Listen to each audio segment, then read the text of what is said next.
Guaranteed to do better numbers than McLaren's new car in the wind tunnel, it's season preview season on Motorsport 101.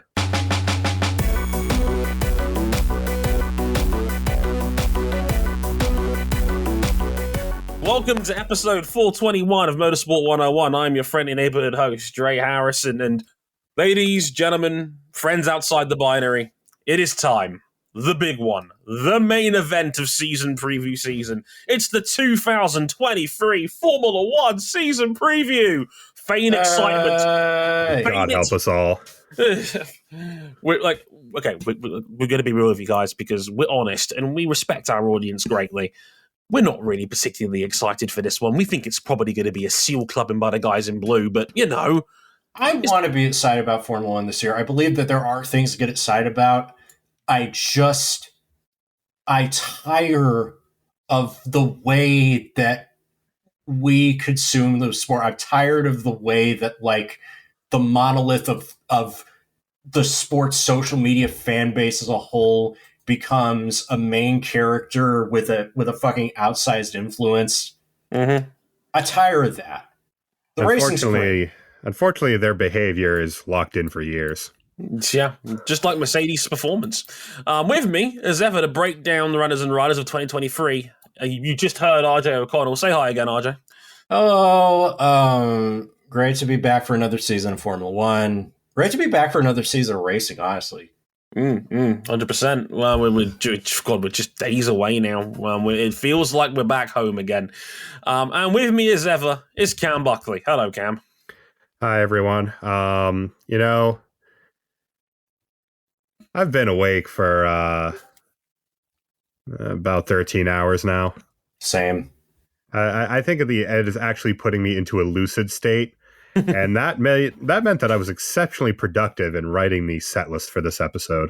Yeah, Cam actually wrote a set list for once. He never sodding does that, so I'm actually impressed. Cam, that he managed more than a Doomslayer meme or the occasional one-word answer of yikes. I'm very proud of him. It does appear, though. It do be like that. So, for those who are listening in, take a guess at home which team Cam's talking about here. I'll give you a hint. It contains some exposed carbon.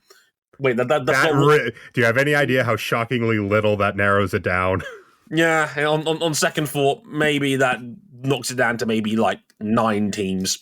So, before we get into our F1 2023 season preview, let's get the social media out of the way and places you can find us. Motorsport101.com is our website. It's got all of our content on there, our podcast, including some written stuff. And I wrote a piece on there for the first time in a little while last week. My sort of return to school post. It was about that bright and joyous topic of Mohammed bin Sulayem, the FIA president, and all of the shit regarding the FIA in the off-season, and me actually defending them. It's a weird one, but just read it, come back to me, and you'll see where I'm coming from. Probably. Maybe. But all that's on there. You can check us out on Patreon as well, patreon.com/motorsport101 if you want to back us financially on there and support us.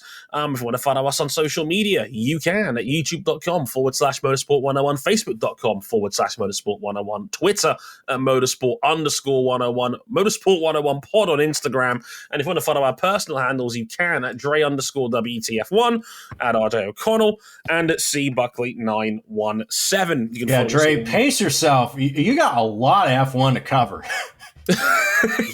Like you wouldn't believe. I've got like 2 You're F1 You're out here just like bumping elbows with Alex Brundle's dad. I wasn't even going to mention that, but like, RJ has indulged me here, so I guess I have to talk about it a little bit. Yes, I got to sit down with Martin Brundle for an episode of Hot Takes Wednesday with him. Tremendous honor. For those who are listening, being able to sit down for a good half an hour with Martin was an absolute delight. He is a sweetheart, a gentleman, gave us a massive amount of his time, and just being able to pick his brains about Formula One and just with such eloquence was wonderful to sit in and listen to. So huge thanks to Sky for letting us be in there and have that happen. But by the time this goes out, it'll be up on WTF1's YouTube channel and podcast. So if you're a fan of that too, and if you're a fan of supporting me, do check it out. It was a genuine dream come true. So big thanks to Sky and big thanks to my bosses at WTF1 for bestowing such gracious powers upon this pokey motorsport podcaster and host. So thank you for that, and thank you for all your support on social media as well. It doesn't go unnoticed. Hell yeah. Shall we talk some cars? Let's do it. Let's do it. It's F1 2023 season preview time. Let's go.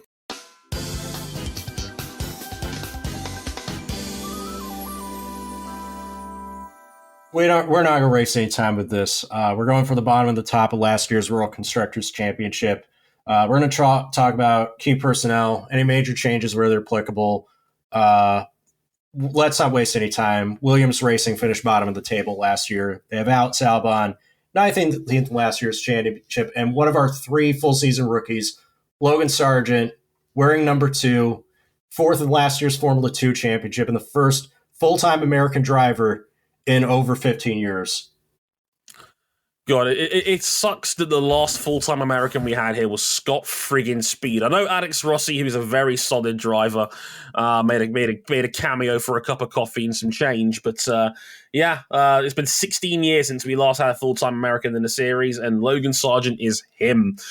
I put a key question in every note form for every team, and my one for Williams was, how are we getting off the bottom? And I'm not optimistic about Williams' chances here. I mean, look, I'll give them this. They had a very solid test in Bahrain. They did just about everything you could reasonably hope for them. Plenty of laps. I think they were second for total mileage on the test. Yep, second most mileage overall. They were reliable, no major problems. Logan Sargent got plenty of time in the car, which is the best thing you can really give him, which is always nice. As mentioned, they moved on from Nicholas Latifi. They've brought in Logan Sargent. Also, another big move was what set off what we call Team Principal City season, because they brought in James Vowles, former Mercedes chief of strategy. And that was a big deal, given that James Vowles had done 20 years in the Brackley family, going all the way back to when the team was BAR Honda. That's right. Everybody knows him, of course, as Valtteri. It's James Vowles. Mm-hmm. Exactly, but he started up as a race engineer back in the days of BAR Honda and worked his way up to being chief of strategy, and a big move to poach him over from the Merckx family to be their new team principal, and I think only the 4th full-time team principal they've ever had at Williams, given we all know that Claire was deputy, Anyway, Williams are in a bit of a pickle here. I think their car is not great. It's very to the point. I think actually James has done a pretty good job of masking the organizational mess that is behind the scenes at Williams, because I think Josh Capito leaving I'd argue, Feddles, it was a bit of a genuine shock that he had just up sticks and quit. They lost their chief of aero as well.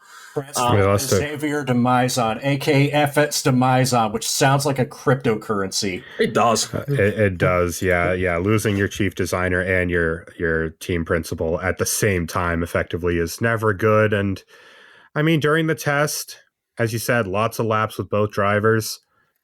It seems pretty good at low speed. It seems pretty good in a straight line.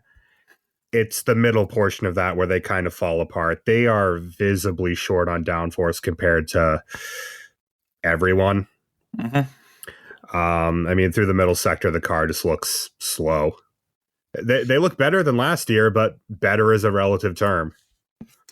And I can't see them being anywhere but the bottom come race day, because, again, better than last year isn't saying much when they were going into last year really rough. No, I agree. And you know me, I love the midfield battles. I love looking at teams that are far down the grid.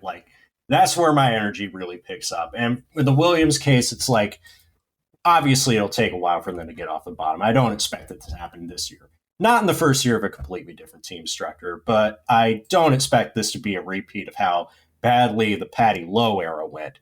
Realizing that the bar is subterranean, of course, but that is the last time that Williams brought in a big hire from Mercedes, and everybody's worried oh my God, this is Paddy Lowe 2.0. I don't think so. Here's what I'm curious about.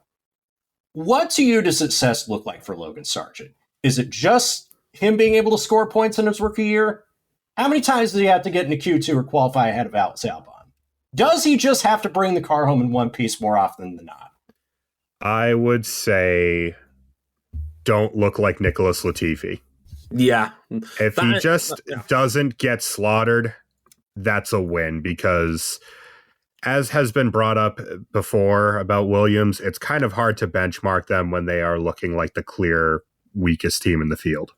Yeah, like honestly, I would settle for "don't embarrass yourself, kid" is the best way. I mean, look, they gave Nicholas Latifi a very long rope, longer than I think an average driver of his capability would. They gave him 3 seasons, and Latifi never really improved.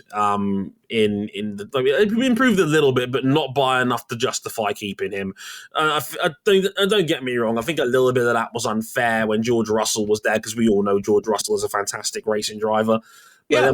But then when Alex Albon, who was, his stock wasn't the highest when he went to Williams. No. I don't think his stock could have been lower given what had happened at Red Bull up against Max. Yeah, and Albon was pretty damn good last year, given what he was given. I mean, look, the best way I could describe Alex Albon is, if you didn't know any better and the number 63 was painted on his car, would you think that was still George Russell in there? No, I've seen enough from Alex Albon to think he's been a great successor to what George Russell was, and he should get another crack at another team if Williams doesn't have upward mobility anytime soon. If nothing else, I just want them to have more point-scoring opportunities, so that my partner, who is a Williams fan, through discovery of the sport at the time where they've been entrenched as the fallen giants of the sport, I just want my partner to be happy. outside of really low drag tracks, I'm not sure about that one, Chief. Do you think they crack double-digit points? No, definitely not. They got 8 last year, and if you throw out Belgium 2021, they got 13 in 2021. I mean, my bigger thing is that they're a team who's starting off from the bottom, and they just lost their technical director. Yeah, that is never a recipe for success. I mean, if they can get someone quality in during the year who can maybe look over the processes there, maybe. But who's shopping Williams right now? Yeah, it's like, it's not a desirable place to be. Although Claire is back with them, funnily enough. Nope. She is with the engineering arm, which of course is no longer related to the F1 team. Because Williams sold pretty much everything but the family silver. Yeah, it's not great. And like I said, I think they've actually done a really good job, Williams, of not having people talk about how much of a mess it is behind the scenes. They've done a pretty good job of keeping that under wraps, but this is a team that I think is going to still be at the bottom by the time it's all said and done. I'm with Cam. I don't think they get to double-digit points, and I think they're going to struggle. But I do hope Albon's able to shine on rare occasions, and if Logan doesn't get embarrassed, that's a decent rookie season as far as I'm concerned. When you're in the worst car in the field, the aim should be don't embarrass yourself. Basically. Also, I know, and I'm upset that Colton Herta didn't get an F1 opportunity, but people are saying that like Logan Sargent isn't really American. Dude, he's from Florida, and his family's so deep into like Trump MAGA bullshit that it's just like spewing out of every pore. What's more toxic Americana than that? Truly, it's the way. This next one's gonna tear me apart. It's AlphaTauri Honda.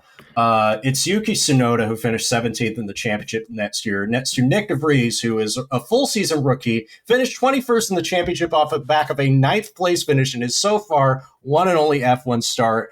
But if you've read the news recently, times may be coming to a very, very abrupt end for the team that has effectively been Red Bull's junior team. Yeah, now for those who haven't read the story, because this broke during day 3 of testing, it was reported originally in AUMS, so full credit to them, but they reported that apparently Red Bull management is considering either selling up or relocating the team. They are a little bit fed up of AlphaTauri. They finished 9th, which was their joint worst ever season since they bought the team in 2000, and I want to say it was 2008 they bought them out? 2005. 2005, even earlier than that. It was their worst ever, or joint worst ever season since Red Bull owned them. And well, I was, I had mates on the ground at the race who was asking around AlphaTauri when the story broke. They were blindsided by this story. They had no idea this was coming. Franz Tost pretty much gave them the no comment treatment. AlphaTauri's denied this story, but Helmut Marko, when asked about it, didn't exactly deny it. He basically said it's up to the Red Bull shareholders, because remember, Red Bull is under new management. Not the race team, but the actual company itself. Yeah, because Dietrich's no longer here. And to be fair, that was a story that was first rumored when Dietrich passed away towards the end of last year. Well, what does this mean for AlphaTauri? Are they basically the rumor is that they feel like the marketing potential of the second team is no longer justifiable against the running costs. And it's also not justifiable when the AlphaTauri fashion line that it's based off of is just not selling money for how expensive their product is. I wrote about the story for WTF1, and I literally joked in the second to last line, maybe if they sell, they can flog some of those 300-pound jumpers. And that pretty much overshadowed everything that dominated their testing tour, which, to be honest, wasn't much in the first place. They got the most running in, so we can call them the distance champions of preseason testing, if that means anything. Does it matter how much distance you're covering if you're covering it slowly? Probably not. I mean, they look better on the final day of testing, definitely. Sonoda was top 10. Sonoda was top 10 on what appeared to be, corrected for fuel and tires, everything was okay. But it's still a little bit odd to me with, as we'll talk about later, Red Bull in such a position of technical excellence, and AlphaTauri, with whom they share their Honda power units, their rear suspension, and their gearbox. Other than the ramp side pods, they really don't share much with Red Bull, and plowing their own path is not working. This car is not that fast. Last year, as Dre said, 9th in the Constructors' Championship. I think they're a little better than that this year, but not a lot better. There's been... go on, RG first. I don't want to get into hyperbole. I don't want to get into exaggeration and sensationalism.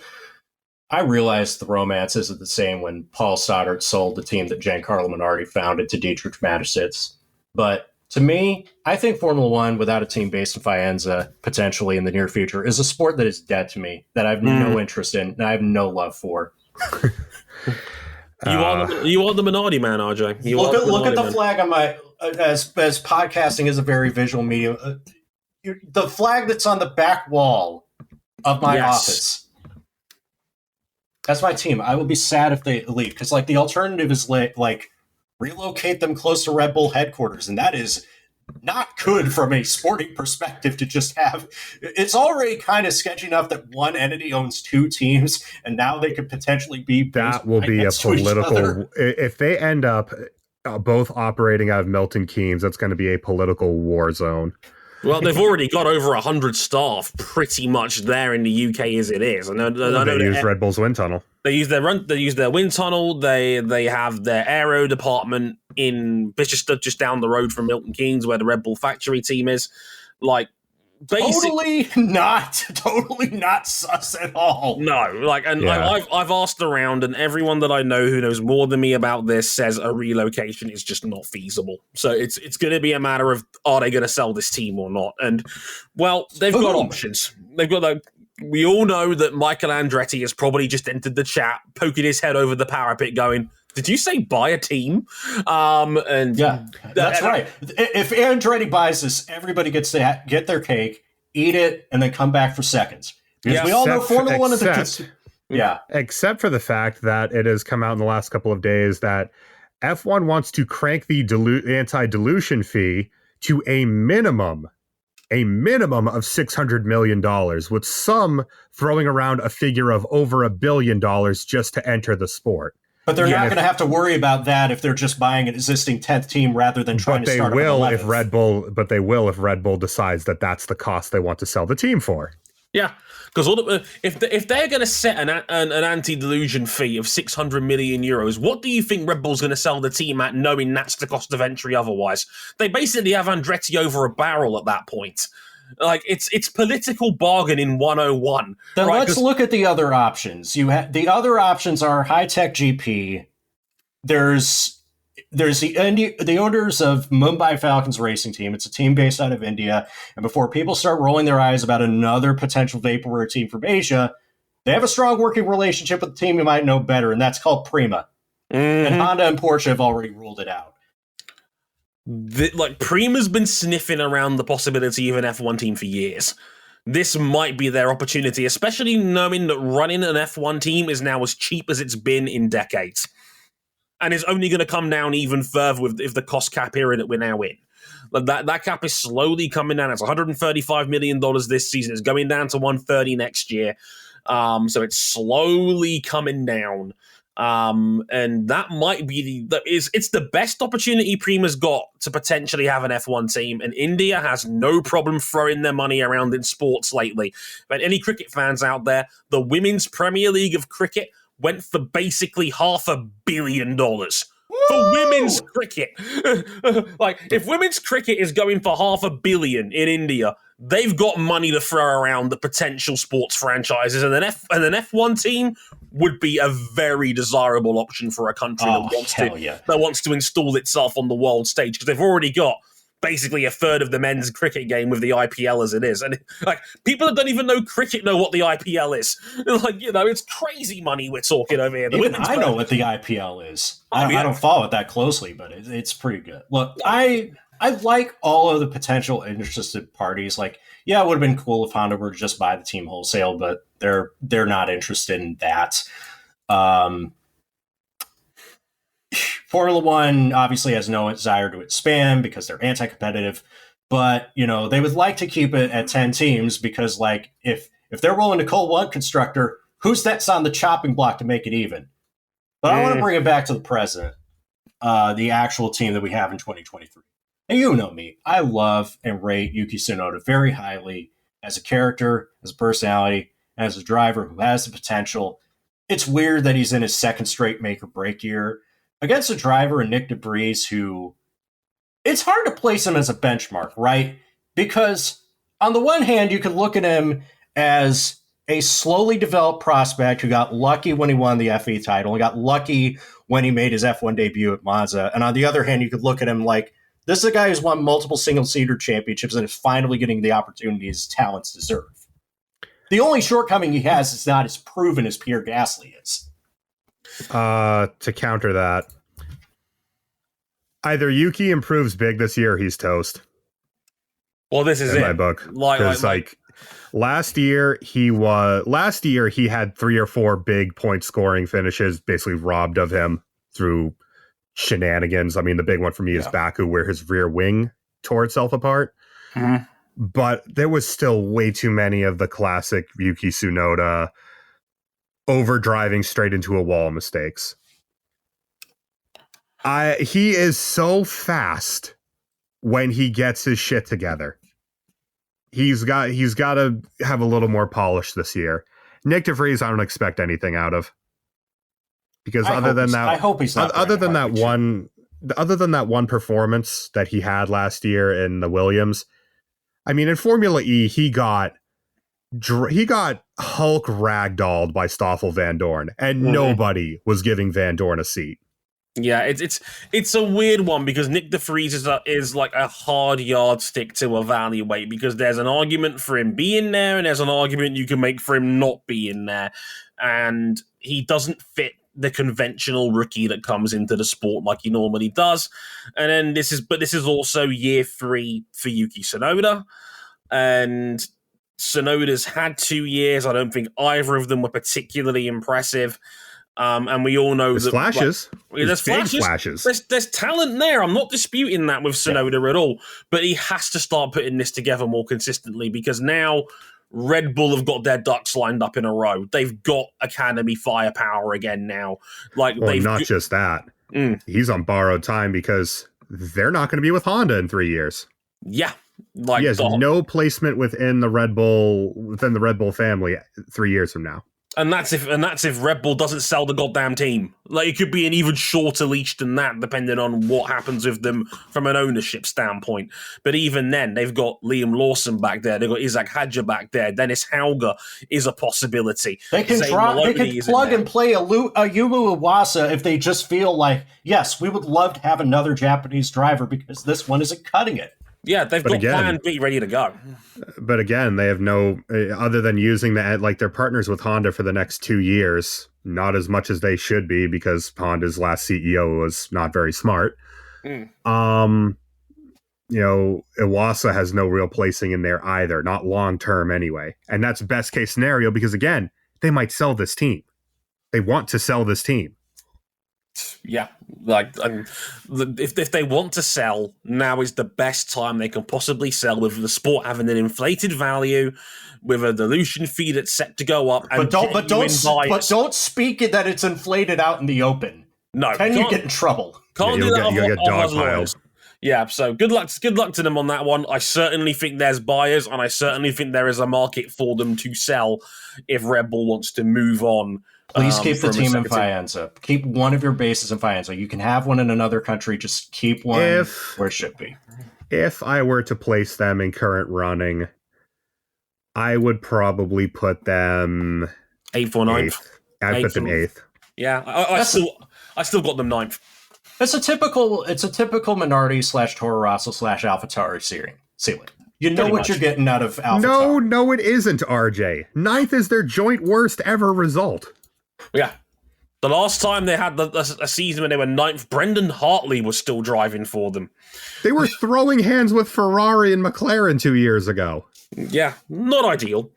Right, let's get into the other fun team down the bottom. It's the new MoneyGram Haas F1 team. Yes, they have a new big-name title sponsor from MoneyGram and a new lineup, i.e. Kevin Magnussen is still in the number 20 car. He was 13th last season. And Hulkenberg, baby, the number 27. Hulkenberg. Nico Hulkenberg makes his second comeback into Formula One, I suppose. It's his full-time return. He was 22nd last year off the back of a couple of non-scoring results in relief of Sebastian Vettel. But first full season, good health willing in 3 years. And, you just got to hand it to him. Nico Hulkenberg looks like he never missed a start out there. Honestly, yeah. I don't pity Mick anymore. I don't feel sorry for him because these guys so good on that Mercedes pit wall. He's going to get that Esteban Ocon rebound. It's that I still remember when Bomani Jones used to work for SB Nation before he became a huge star. Remember when SB Nation was still like a healthy enterprise before Vots ruined it? I know, crazy. But I distinctively remember like the 5 most criticized players on an NFL team video that Bomani Jones did, and one of them was, so let me get this straight. You're Tom Brady's intern / apprentice, and he gets paid for it? Like, don't feel sorry for Mick Schumacher. He'll be fine. Like, I'm bummed that he doesn't have a seat, but like he's in a good spot. Indeed. So we've got Hulkenberg and Magnussen here, and my key question for them was, can you silence the doubters? And I say that, well, Haas are in a strange place. The good news, they got a big new title sponsor in MoneyGram, and by their own words and Gunther's own words, when he's not on Drive to Survive swearing and making a big brand out of himself, they'll be able to spend up to the $135 million cap for the first time as a team ever. That's good. Can't complain about that. That's genuinely good because in recent years, there has never been a development race that Haas has not been able to lose because of their lack of resources. I'll explain why I don't think that's going to change much this year, though. Indeed. The bad news is public faith has probably never been lower in this team. The gloss of them being America's only F1 team was already wearing thin with Andretti sniffing around as early as last year. And then you abandoned the youth driver movement to bring back a 35-year-old Nico Hulkenberg over the ultra-popular Mick Schumacher, who was made to be an idiot on Drive to Survive for no good reason. Good luck with that. The audience saw right through that one, by the way. Again, Mick's in a much better position now. He's great. He's totally fine. Exactly. I mean, that Merck's canteen money. But they have a solid, experienced veteran lineup again. They have money, even if they're still the smallest team on sheer resources. But I feel like they're running out of excuses. And why is Gunther Steiner one of the safest seats in the whole series? Netflix numbers? Somebody help me out here. That brand equity. Who else are they going to get? Who else are they going to get to run Mattia Binotto. Oh, God. Oh, wait. Now, I would watch a series of Mattia and Gunther driving around Italy solving crimes in a Fiat 500. But it's the same old story with Haas.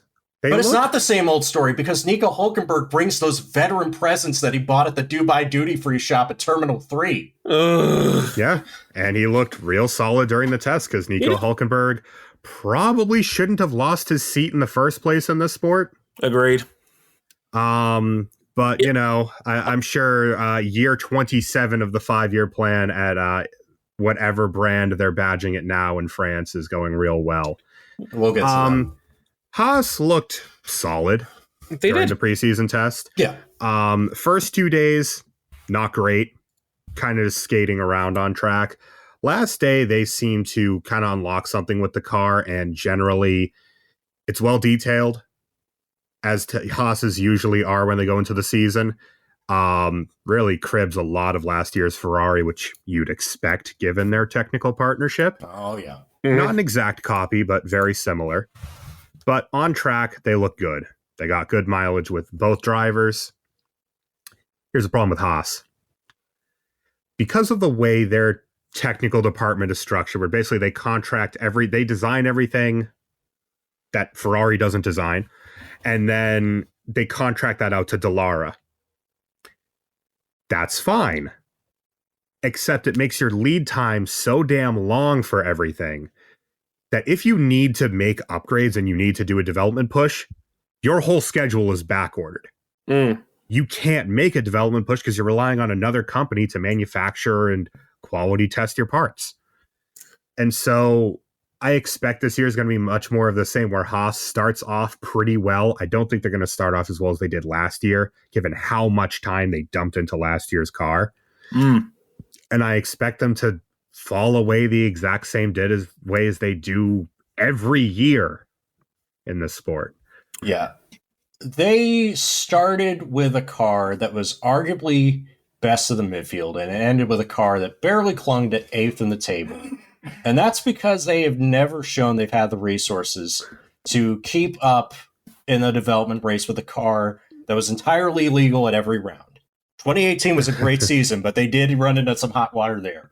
So yeah, like the amount of money they have is inconsequential on that front.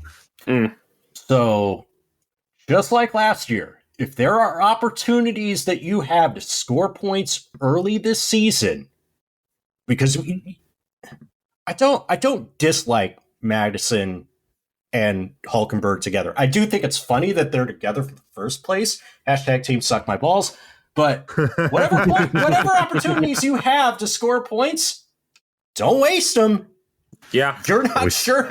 You may not get many more later on the year. RJ, I think my record player is broken because I hear this every fucking year with this team. It's 2016. It's 2019. Last year, Mick, bless his heart, did not score points until Britain. And then he scored in Austria. Those are the only 2 times he scored points. They scored a sum total of 2 points as a team from France onward. Mick Schumacher got better as the season went on, and by then the car had gotten worse. Yeah, that I think is the biggest problem. I think they aren't starting as strongly as they would last year. And man, as much as I do rate Hülkenberg and I rate Magnussen, neither of them should have lost their seats in the first place in the sport, and I'm happy they're both back. Not really an inspired driver lineup. No, I don't. I also don't like it from Hülkenberg's perspective because it's like we all know what he's seeking, and I don't think he's going to get it out of this. If he somehow managed to get a podium in this car, for the cars that he has had at his disposal, and don't get me wrong, he's never had a race winning car except for that one day in Brazil that ended in tears. Oh, but Come 2012. on. Oh, that's still hurts. If he got a podium in this Haas, that is one hell of a grab. I'll be startled because Haas has never had a podium finish since they came into F1 back in 2015. So they were best of the rest in 2018 to start the year before, finger trouble creeped in at the first race. Yeah, it's like, long story short, because I think Cam and RJ's covered pretty much everything I wanted to say. I'm not falling for the honey trap of Haas again this year. They have a knack of starting the year strong and then fading as the year goes on. I'm not falling for that again. They're probably going to end up 7th or 8th again. Mostly because they'll score all of their points at the front half of the year again, and then they'll probably just fade in the second half. And which I mean, not suck. just front half, Dre. I mean, last year they were upper midfield for 4 races. And then the bottom fell out. And that was devoting basically a year and a half just purely into 2022 development. They're all in and it didn't really work out for them in that sense. So let's see how Haas cracks on in 2023. Next up, your favorite team, Dre. The Aston Martin 15 sponsors Formula One team. Cognizant, Aramco, friends at Aramco, F1 team, etc. This is going to be a fun one. Under new lead driver management, we'll get to in a minute, because Aston Martin had a complicated test. In the 18, Lance Stroll, again, who was 15th in the championship last year, he is now joined by number 14. Yes, that number 14, Fernando Alonso, who was 9th at Alpine last year, and one of the stronger drivers of the whole season, I would argue. Now, here's the thing. 2 days before testing, Lance Stroll injures himself in Malaga in a biking accident.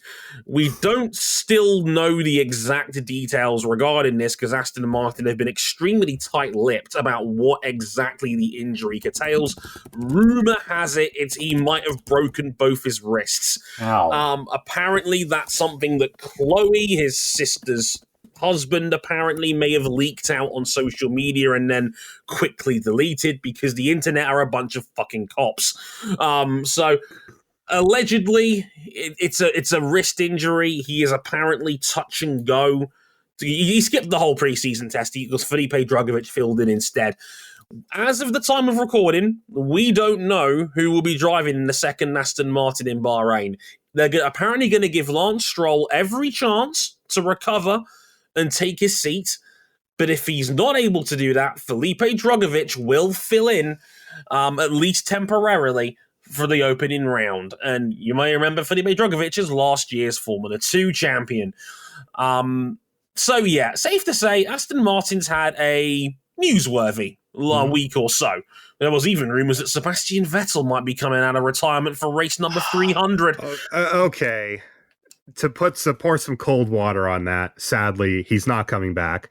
No. But it only really got as far as it did because someone asked the question and they were so cagey about the whole situation that they didn't even rule that out. All I have to say after watching Aston Martin's preseason is that what the fuck? They look damn good. Yeah. Aston Martin. No. Aston Martin really fucked around. They spent all of 20, they copied Mercedes' car verbatim in 2020 so they could devote everything into the new regulations. Then they did it again in 21 when those regulations got delayed. And they produced a complete boat anchor of a car.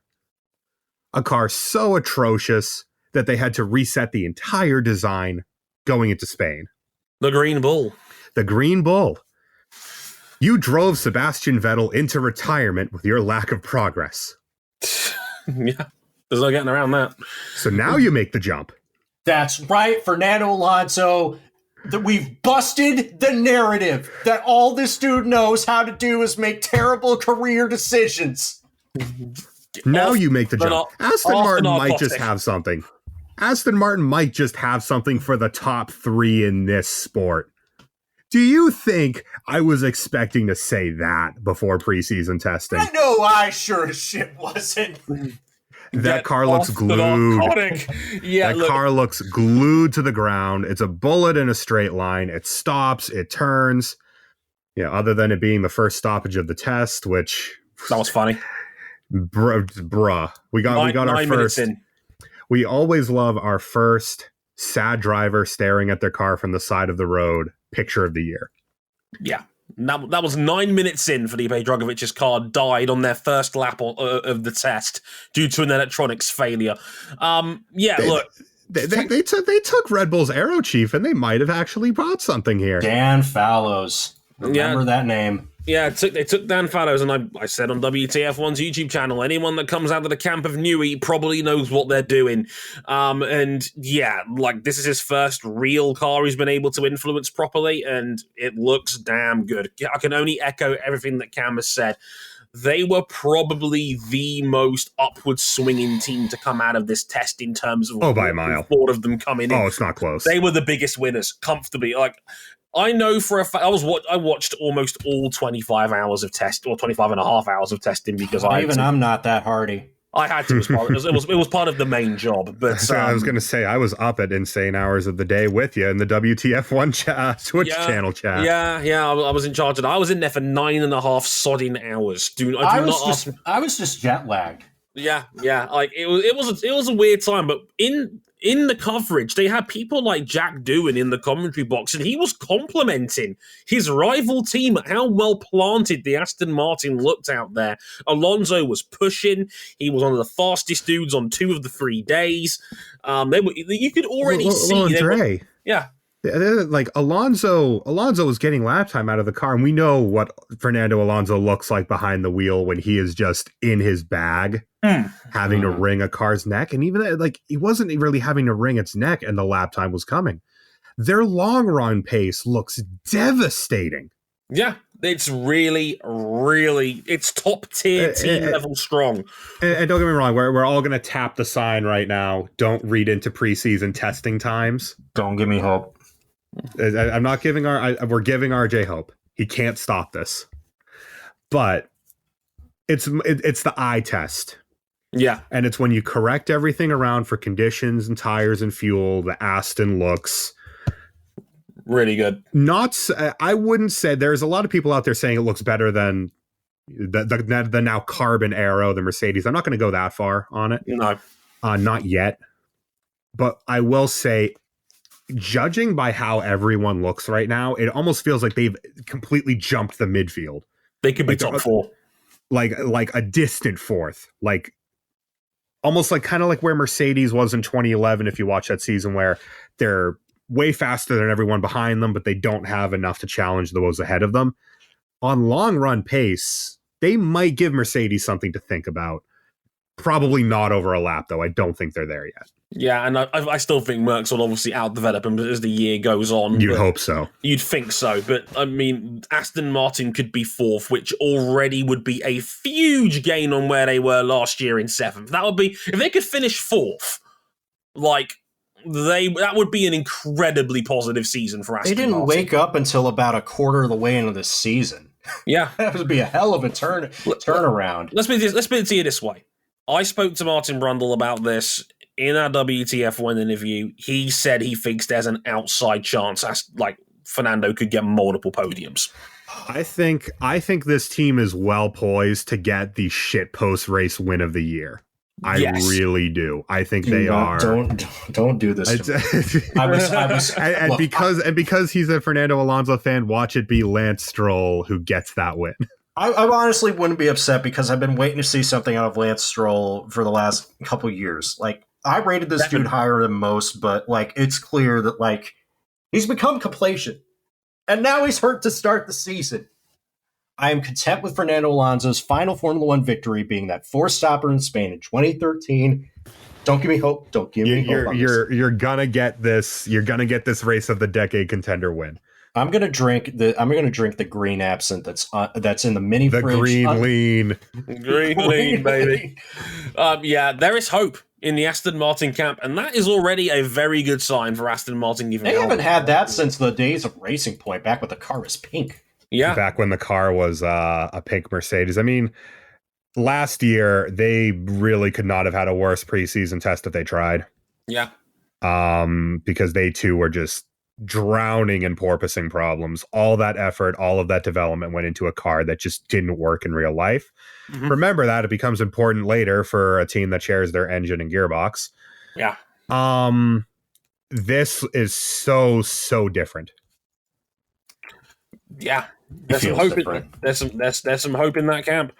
Let's get into. I don't have to lean on the possibility of Alonso and Stroll fighting one another for Lawrence Stroll's affections.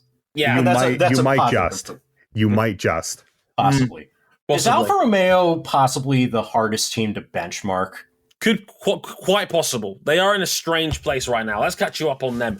Of course, it's an unchanged lineup. Zhou Guanyu returns. He was 18th in the championship last year in the 24 car. Valtteri Bottas in the 77. He was 10th overall last year. My key question I had written down for them, besides the crossed out Audi Sauber Technologies line here, was that 2022 trick might not work again. What's plan B? And I say this because, well, Alfa Romeo had a clear game plan last season, and that was be the only team on the grid that actually hit the minimum weight when the season started and cash in on points early. And it worked. Valtteri Bottas was excellent the first third of the year, racked up about 50 points on his own, and then they were able to hold on all the way till the end of the year and finish 6th in the championship. Their best season since 2012, back when Kamui Kobayashi and Sergio Perez was this team's lineup. Back when Sergio Perez was throwing haymakers at Fernando Alonso for race wins. God, that was such a good time. That was such a good time. I didn't even mind the Chelsea badge on the car. The problem is that they were dreadful in the second half of the season. Yeah. Dre, hit him with the line. After the Canadian Grand Prix, which I think was the 8th round of 2022, they were the worst team in Formula One, scoring only 3 points for the rest of the year. Even Williams managed 4 in that time period. So, not good is what I would say in response to that. So they can make a case that they might, on current form, be the worst team in Formula One.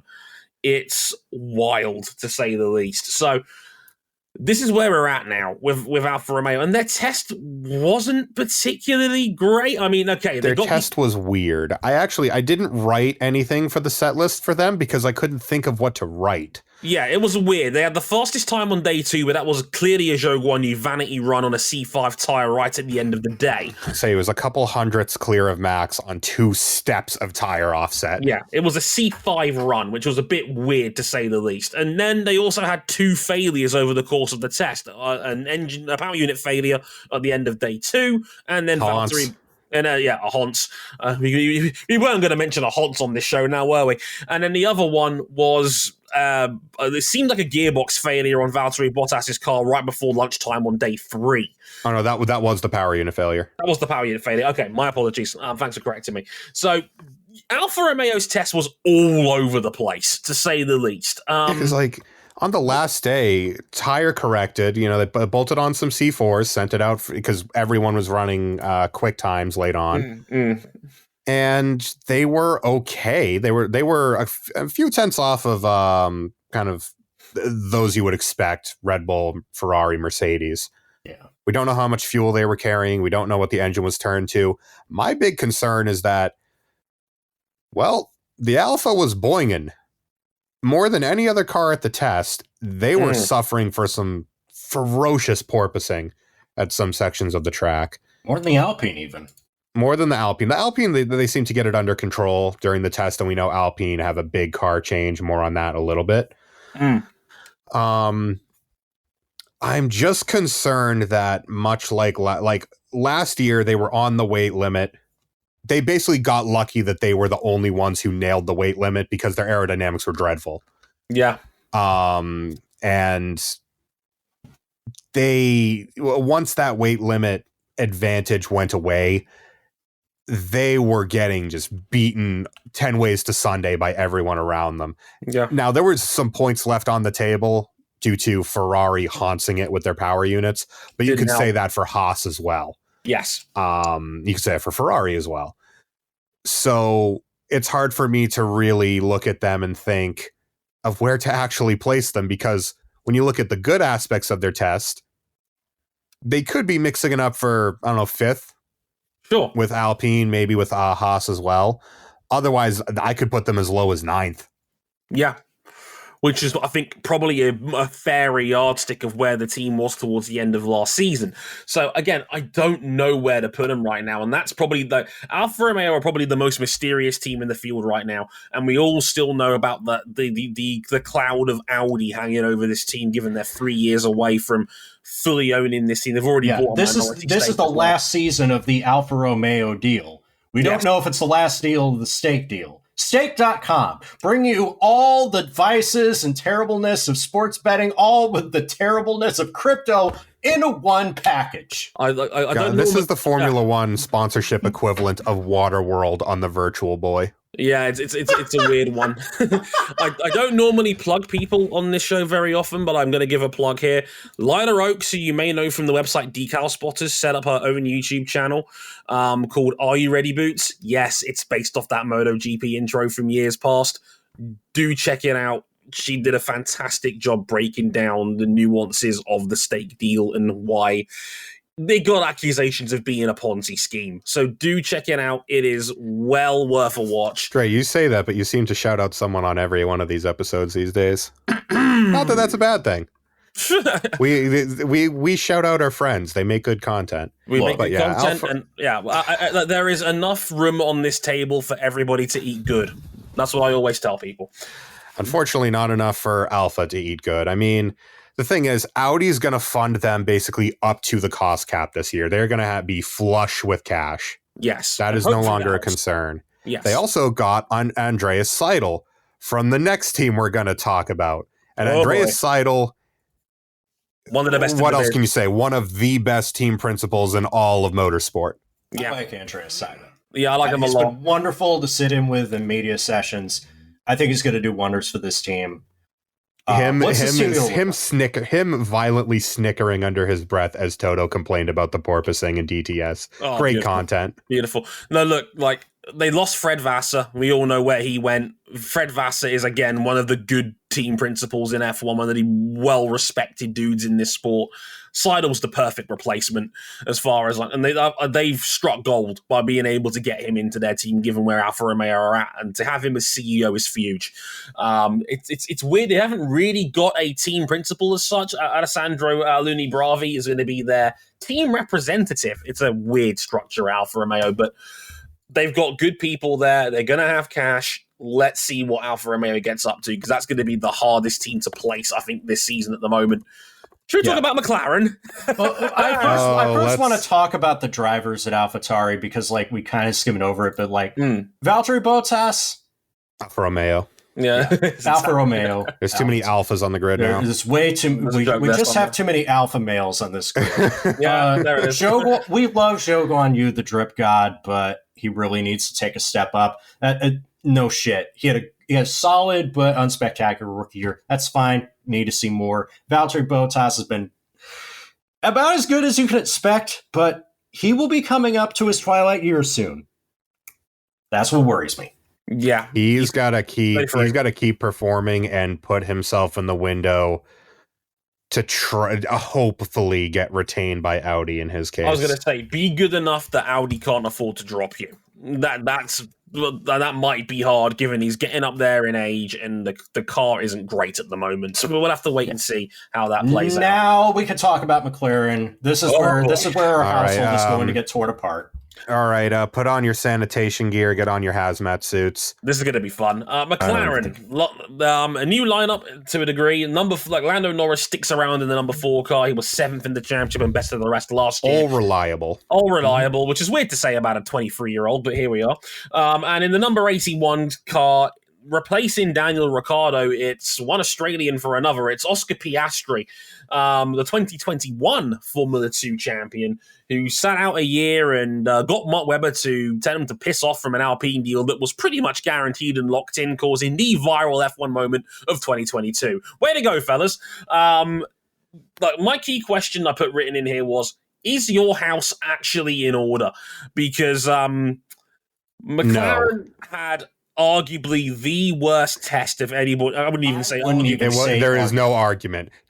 I'm not debating you. I'm laughing at you. Yeah, McLaren had the worst test in the field, and basically they've been down publicly since down horrendous.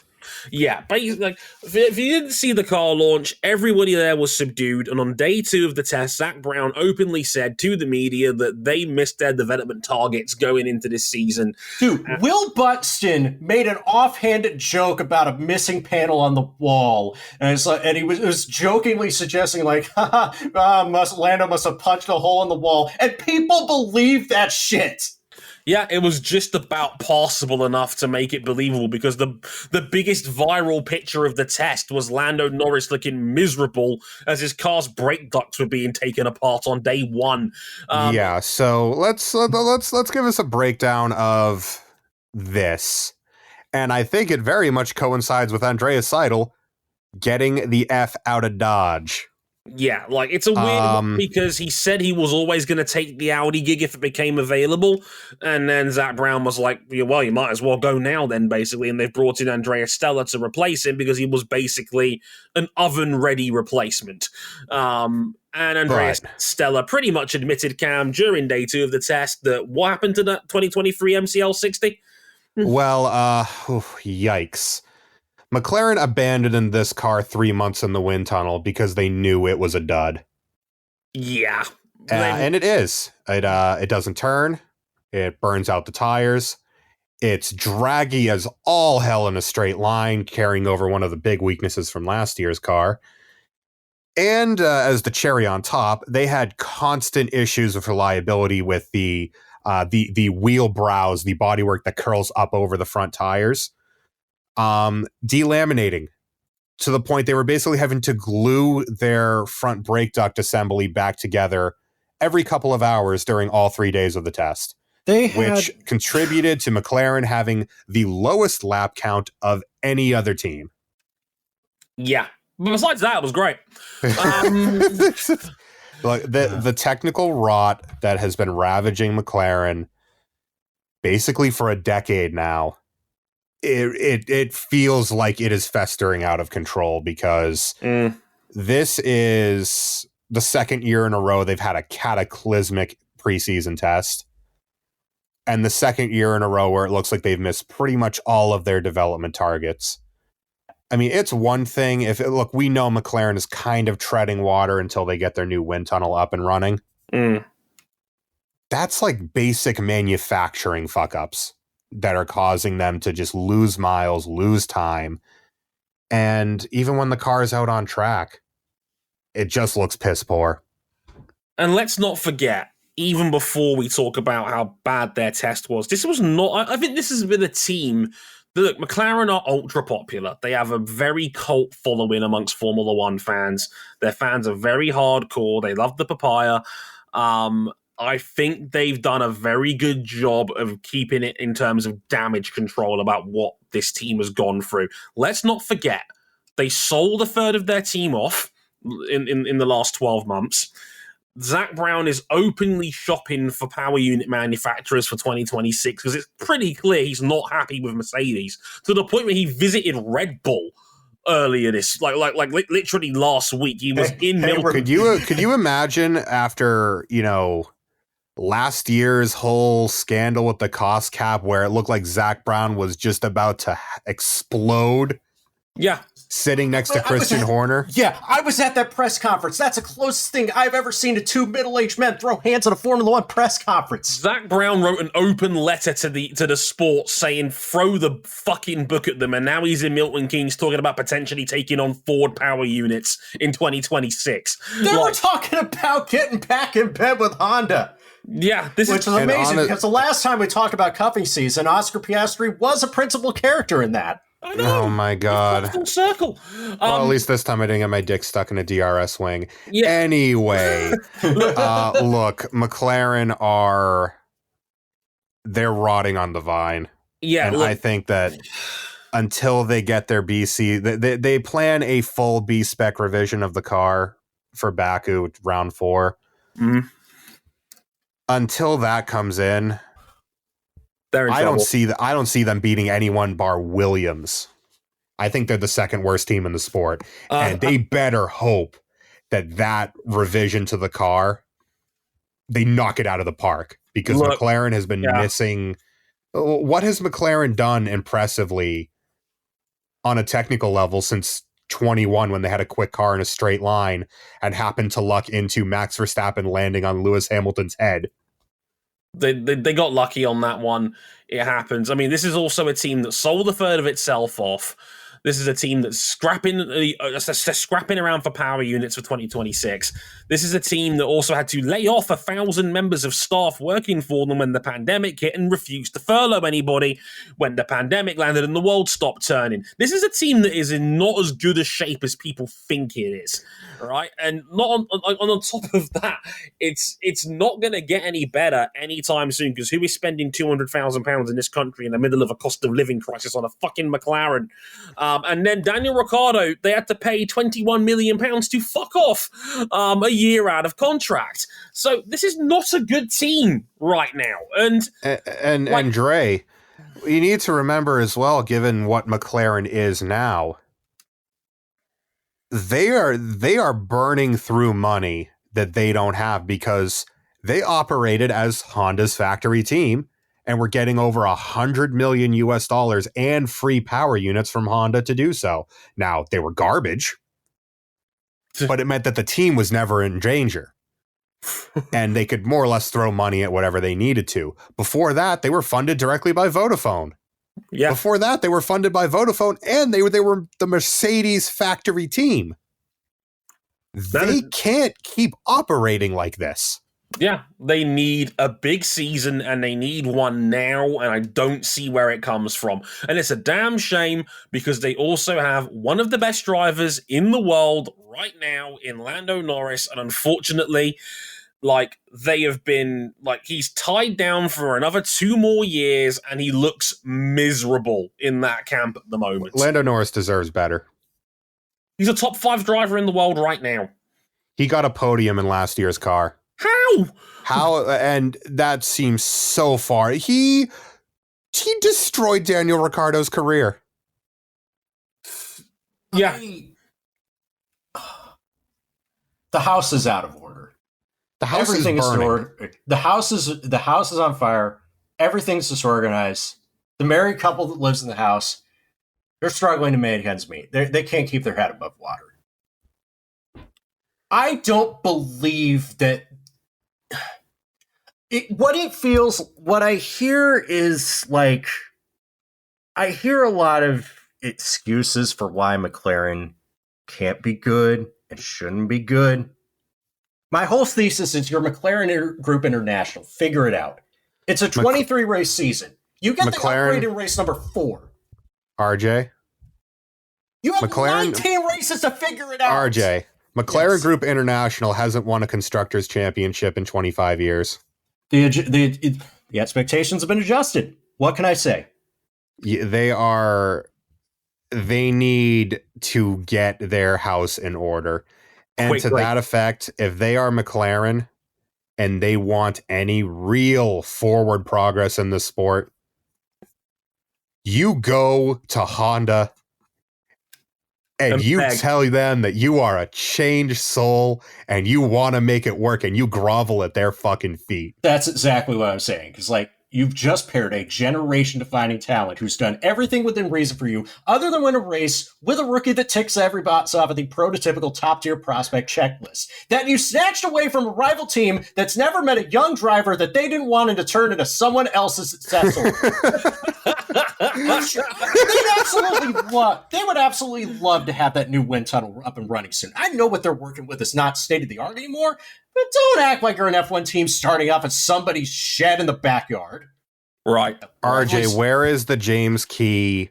Where is the James Key jump that we were all promised? Question, where is James Key in general? Where, everything that has come out of McLaren. The last time that they had anything resembling a chassis that could fight at the front was probably 2015, and we know the steps they had to take to choke that engine down to get it there. You know what I see? I see an upper middle class family that says that they're struggling to keep ends meet because they have to fly business class instead of first. They're a shit show. It will be a rough start to the season. It will be a terrible start to the season. They better hope they have got something like the MP419B brewing for their B-spec car. It will be a colossal failure if they finish this championship, World Constructors Championship, lower than 6th. Yeah. If they finish, they're practically on the Williams any percent to have your team die speed run. Yeah. Like, they feel like Williams around 07, 08, where they just cannot get results. And like I said, what does it say that Andreas Seidel, the best team principal in this sport, arguably bolted ship to go to Alfa Romeo? That just about says it all for me. And it's a shame. He saw them pull that car out of the wind tunnel and was like, I am jumping ship. No, Figure it out. You have the talent to do so. Figure it out. Let's talk about their other rivals here, and that's Alpine. The Alpine BWT F1 team. And they've got a new man in the house. Esteban Ocon is still here in the 31 car. He was 8th overall last year, and alongside him in number 10 is Pierre Gasly, who's finally escaped the Red Bull umbrella. Now, they were a comfortable 4th last year in the end. Now, can they actually make a run at the Big Three? Now, they had a rocky road at times last year, but having 2 consistent scorers eventually had them win out their fight with McLaren for 4th. They lost Fernando Alonso to Aston Martin, but had to deal with a bit of short-term embarrassment on losing Oscar Piastri to McLaren. But Pierre Gasly is a solid runners-up prize if they had to pay Red Bull a big fat £10 million check to make that happen. They have power unit shortcomings to resolve, but their goal should be straightforward enough. Defend the 4th spot and see if you can close the gap to the big hitters. No one's been able to do that since the turbo hybrid era began. Can they be the ones to do it? They had a quiet test cam, though, didn't they? They quiet but confident is how I would put Alpine, and it's, you look at their test times, you look at generally they were kind of just rolling through their test program, but their long run pace seems very good. Little bit of the dreaded porpoising. They seem to be able to tune that out of the car after the second day. But the big one is that they supposedly have, in effect, a heavy revision to the car coming for the first race, along with certain tools to help them basically control their ever important ride height in this era of ground effect cars. I don't think they showed their hand at all during the test. No, I agree. I think they kept everything under wraps.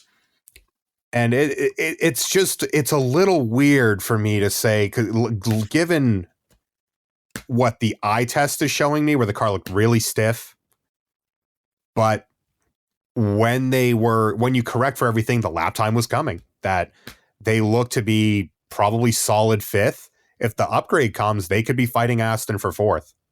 And that's fine. Like, that would be fine for Alpine. And but they're probably going to want more, aren't they? They're going to want more. It's year 8 of the 5-year plan.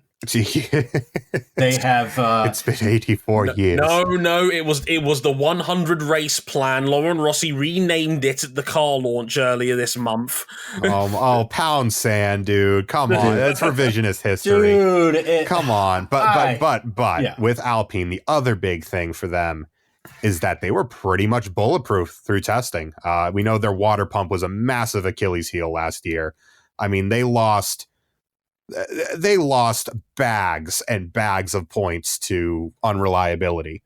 And despite that, still finished 4th in the constructors because, well, McLaren had one driver last year, so they couldn't really capitalize much on Alpine's unreliability. It was a very ballsy thing that Alpine did. It's just like, well, we know we got reliability issues, so let's just invest what we can in the power unit, making it as powerful and efficient as we can. Crank this fucker up.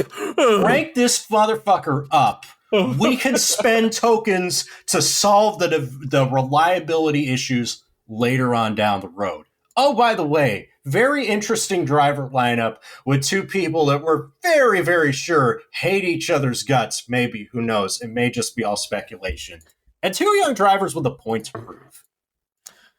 Pierre Gasly wants to prove that he wasn't just a Red Bull guy and that he can break free of that umbrella. Esteban Ocon wants to probably break away from being the most forgettable man in Formula One, despite being a very good driver. Despite being a race winner. Race winner. Like, that's right. In a field that has 10 of them this year. In a race where he had to fend off Sebastian Vettel. Yeah.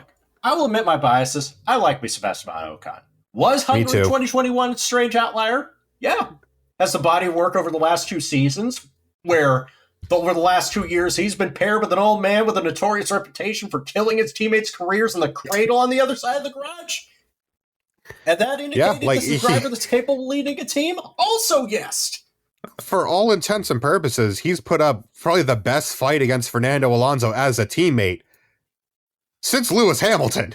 Yeah, Ocon's damn good. I like Ocon doesn't have to do anything with me to prove that he's a damn good driver. He's just sort of in a career roadblock where no one above him is going to be sniffing around for a replacement, even if they probably should be.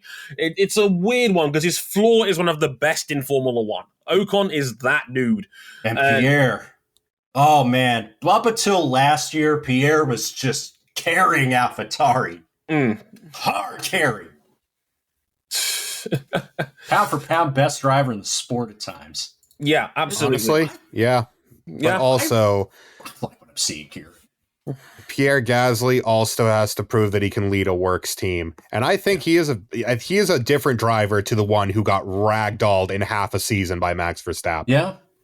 I think that definitely woke him the hell up to what he needs to do as a driver. And I think by and large he has since then. I really like this team. I really do like this team going into this season. It's just weird that, before preseason testing, I figured, okay, clear 4th best. Nipping at the heels of the big 3 on good days. The wrench in the works is Aston Martin right next to them, who just vaulted all the way over them, seemingly. And now we're in that contending position of nipping at the heels of the big 3. Right. I think those 2 teams are going to have an absolute dogfight for 4th in the constructors because 2 solid driver lineups, Lance Stroll showing us something notwithstanding, and 2, in my opinion, very solid cars. I would love to see a titanic battle for 4th in the championship. And I'd love to see one of these teams start regularly pounding out the door for podium finishes. And the other thing as well that does, because let's be real, the other 3 teams that we're going to talk about are probably going to be in the points every week. Yeah, pretty much. That dynamic of having 2 teams that seem to have vaulted away from the midfield is going to make points for everyone else a massive premium below them. Yeah. The value of the point is going to be that much increased for the teams below them because the top 6 are going to lock out the top 6, I reckon, most weekends. So it almost feels like we're going to have it's increasingly feeling to me like we're going to have a top 10 lockout because we've got the big 3 teams that are seemingly broken away, always. And then you've got 2 more teams that seem to have broken away from the midfield behind them. So we get into those top three teams now. Yeah, let's get into it. Before the concrete of this sport settles any further, let's talk about the Mercedes Formula One team. Wait a minute, they shouldn't be 3rd in the Constructors' Championship. Wait a minute, Lewis Hamilton didn't win a race last year? What in the world? When you take a moonshot, sometimes you miss the moon and come crashing back down to Earth. And you don't need a wind tunnel to see it. Yeah, but my key question when the section was, not so easy when you're the chaser, huh? Mercedes were brought back down to earth after 8 years of dominance in the 2022 season. Now they're chasing a juggernaut of a Red Bull team who produced one of the great cars in F1 history. Now what? I actually haven't got too much to say about Mercs at the moment. You've got the drivers. Lewis Hamilton is still Lewis Hamilton, and George Russell delivered in his first season in a top team. You've seemingly solved the porpoising problem, but your car still looks sloppy on corner exit. You need to be perfect to give the ball something to think about. Are you? I don't know. They had a really hard to read test. It was better than last year. The bar is resting somewhere in the inner core of the Earth because last year really couldn't have gone any worse. The bar is resting somewhere where the ride height was, where they were trying to put it before they realized, oh, this ain't working. Yeah, because when you bring 1.5 seconds worth of gains and you find 1.5 seconds worth of losses, shit gets bad real quick. Yeah, the W14, the carbon arrow, because they scraped all the paint off. Paint your damn cars. It's an improvement across the board from its flawed parent. There's no real sign of aero or mechanical bouncing. There is a difference. They had both last year. This car seems to have neither. But it wasn't really smooth sailing, with day 2 pretty much being a total loss for them. Day 1 was pretty good. Day 2, they had not just that, but this really piss poor balance. The car was just skating around, no matter the tire, no matter the driver. They were losing the rear all day long. Yeah, and that seems to be an ongoing theme with the car. And then obviously the hydraulic pump ended their day early. But they never really felt like it never really seems like they have a full handle on the balance of this car, where it turns in like a bastard. It turns into the corner as quick as anything else. But from apex onwards, it just looks like it's struggling to find purchase. You can't really get the rear tires in the ground. Lots of snap oversteer, not the crazy snap oversteer that, say, Red Bull had a couple years ago, where they would just get pitched off into the gravel. But it didn't look great. Lewis set the fastest time late on in day 3, but was very quickly usurped by Perez on one step harder, a compound tire. Yeah. Kind of a wash, given the C5s were dying out by the end of the lap, but still not a great sign. They just seem adrift. Not quite in the clutches of those behind them, like Aston and Alpine, but not quite on the level over a lap. Ferrari and Red Bull, and certainly not with the race pace of Red Bull. I'm going to nail my flag to the mast here. I think they're pretty much exactly where they were last year. Pretty much. About 3 or 4 tenths off Red Bull, and where they really need to be to challenge for wins consistently. Yeah, and I mean, all the talk about the concept of the car, I mean, while at first glance it may look similar to its parent, it is in detail very, very different in execution. Right. And they're kind of running to Red Bull's philosophy last year, at least in terms of ride height, of running it a little higher off the ground. Because, well, they designed a car last year of maximum everything. Maximum flow underneath, maximum flow up top, slam it into the ground. They built a wonderful car on paper. They built a wonderful car in the wind tunnel. If we ran races on paper, we wouldn't need to run them. But that's why they don't. And last year's Mercedes was a disaster for most of the season. This car seems to be a much more stable platform to work with, and they should be able to develop well across the season with that. And they've talked at length about a big revision coming in the European rounds to get them on terms with Red Bull. For their sake, it better, because I don't see it right now, not by a damn sight.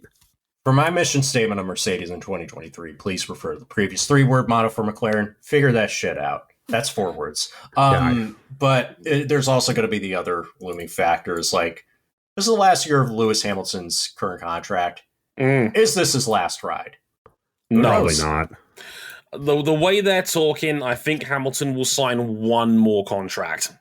That would if it's 2 years, it takes him into his age 40 season. And every element that I can see is that Hamilton is clearly still hungry, and he wants number 8, because number 8 is the last major count stat left in the book that he doesn't own, essentially. No, Zoe, Grand Slams don't count. I know you're listening. The Clark fan in the peanut gallery. But I think that the way they've been talking, they're clearly like. Apparently, they've already talked about negotiations. They seem positive. I think they'll get that done at some point throughout the year. I just don't think they're in a hurry to get that signed. I don't think there's anything to doubt that Hamilton will stick around.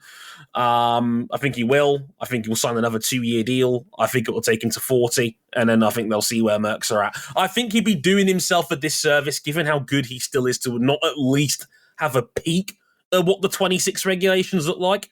But yeah. I don't know how much further. I mean, look, we're into the uncharted territory, really. I mean, most guys don't normally go into their 40s. The only 2 we've had recently is Kimi Räikkönen, who dropped off hard once he got to 41, and Fernando Alonso, who is somehow still really good at 41. So I don't know what's going to happen with this one. but I think Hamilton sticks around, personally. Yeah, I think he sticks around to at least this age 40 season. After that, who knows? Agreed. Yeah, I mean, for me, the car looks decent. I mean, if it weren't for one other team looking so damn exceptional, I would say they probably would be at least in the fight for wins. As it stands, I think they're kind of going to be treading water until that upgrade comes in.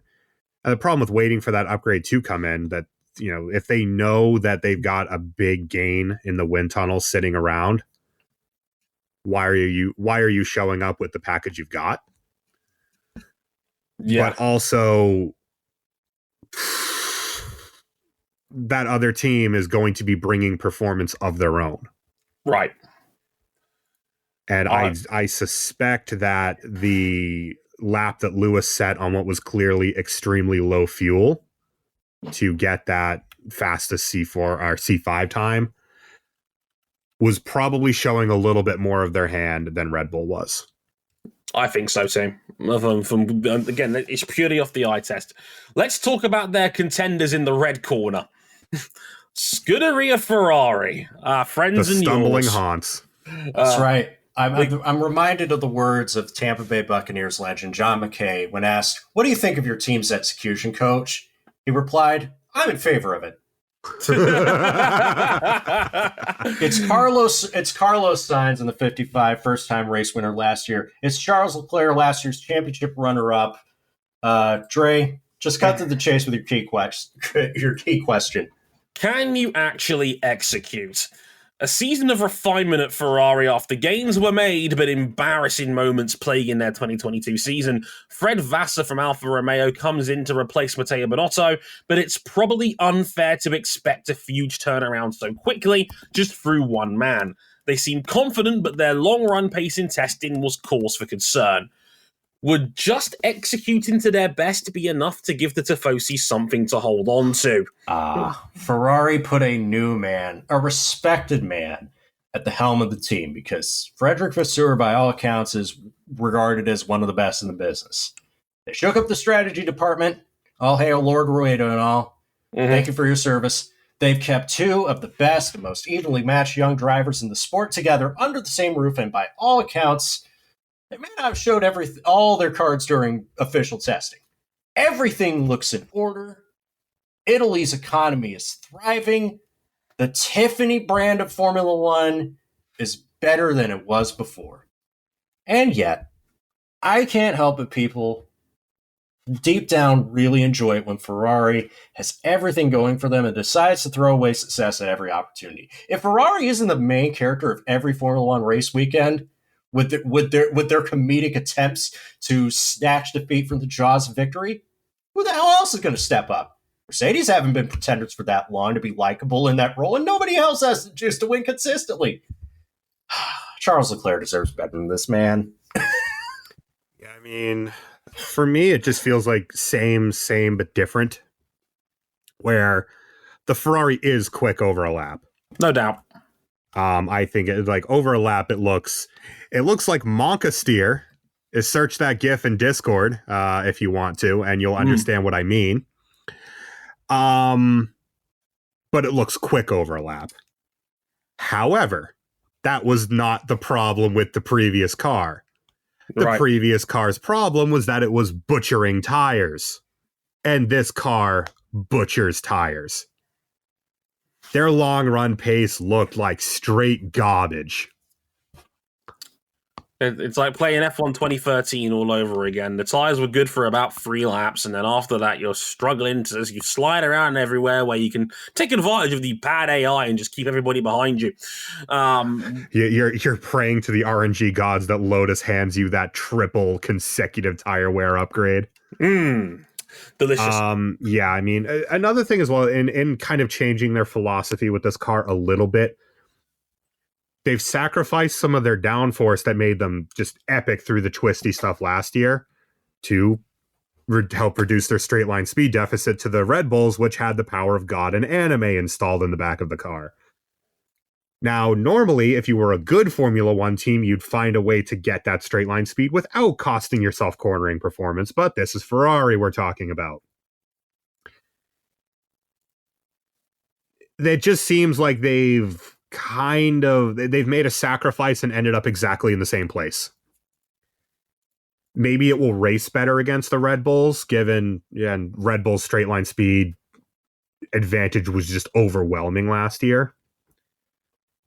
Here's the thing with Ferrari. None of this really matters. It doesn't matter who they get to drive the car or how good the car is or how reliable the car is, given they've already blown a power unit this year in one of their customers. Doesn't matter what your car is good at. They need to be in a position to maximize it. And Ferrari seems to have finally taken the hint and blown up their strategy team. It's about damn time, in the words of LeBron James. But it is about time. We don't know what that's actually going to look like until they are out in the wild. No plan ever survives contact with the enemy, as they say. And the thing about last year was, remember, Ferrari started off like gangbusters last year. How did it develop where Ferrari is winning races and yet it still feels dissatisfying? Because they did so much to try and throw it away. That was Britain, by the way. That was Carlos Sainz's first win. Yeah, they took advantage of Max Verstappen running over a piece of AlphaTauri and having a terrible, no good, and very bad day, and they still screwed over their lead guy in the championship. Yeah.